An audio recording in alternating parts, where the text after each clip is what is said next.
On stage and off, love takes teamwork. And for this husband and wife duo, starring in Disney's Beauty and the Beast is more than a fairy tale. It's their life. Today we're talking collective impact, and I have to say, you two are not only traveling the world with Beauty and the Beast, but you're also new parents. The timing of everything was pretty magical. We had been going through IVF, we had done a couple rounds and nothing had happened, so I hadn't really been auditioning, hadn't really been dancing. And Danny got an audition for Beauty and the Beast. I looked at the dates, and you do the math when you're doing IVF and say, if this round works, okay, the baby would be born before he did this show if he got it. So at first I thought, that's cool, I can travel with them, I'll be childcare, I'll keep my remote job.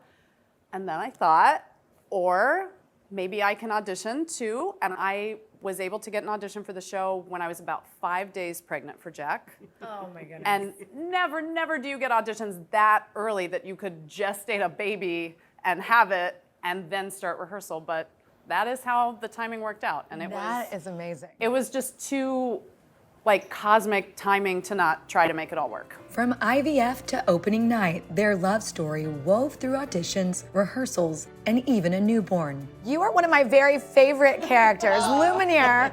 I mean, I brought my daughter to the show, and to see her little eyes light up and to know that you do that for audiences every time you're on the stage, what does it feel like to be that iconic song that so many of us know? Be. Ah. Yes. Oh, that was magical. I needed that. I know. Just a snippet. Yeah, just a snippet.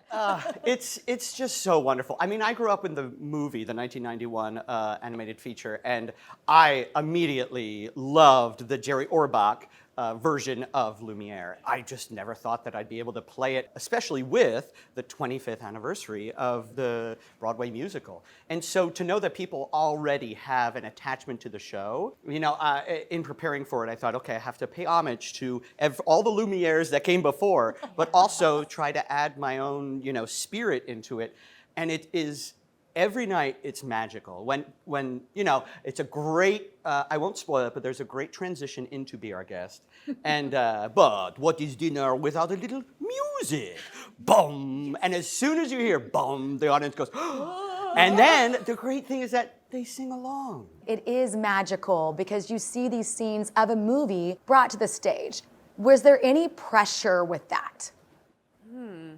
I think like Danny said, you want to pay homage to what came before, but I think there's almost a comfort in knowing people love this already. Go give them what they love, you know, and I think it's kind of an honor. We both grew up with the movie. It feels like something we know deeply, and you know, go sink into that for a little while. Yeah. Well, and you bring up an interesting point about when you love something, but then you're also an actor, and you have to audition to actually get the thing that you love. Yes.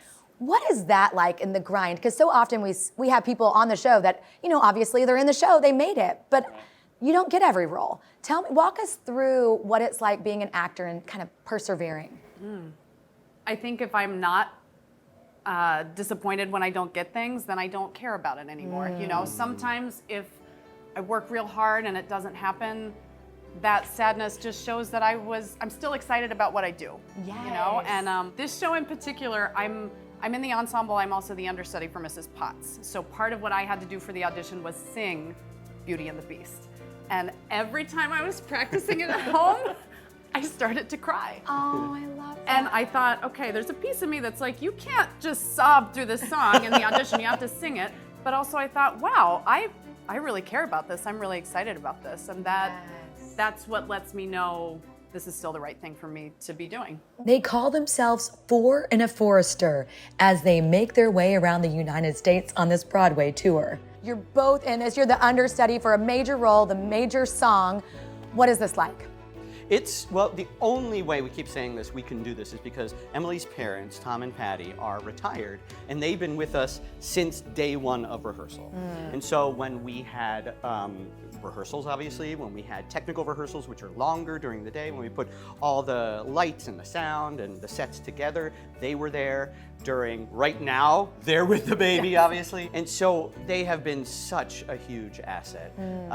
But it's fun for them too, because then They get to spend time with Jack, more so than maybe some grandparents. And also, we all get to travel. And we've gone to the Art Institute, we did the architecture tour, we went to the aquarium, like all these things. And so it really is like an extended family affair. Beauty and the Beast may be a tale as old as time, yet for Danny and Emily, its message on uniting in love is also their own.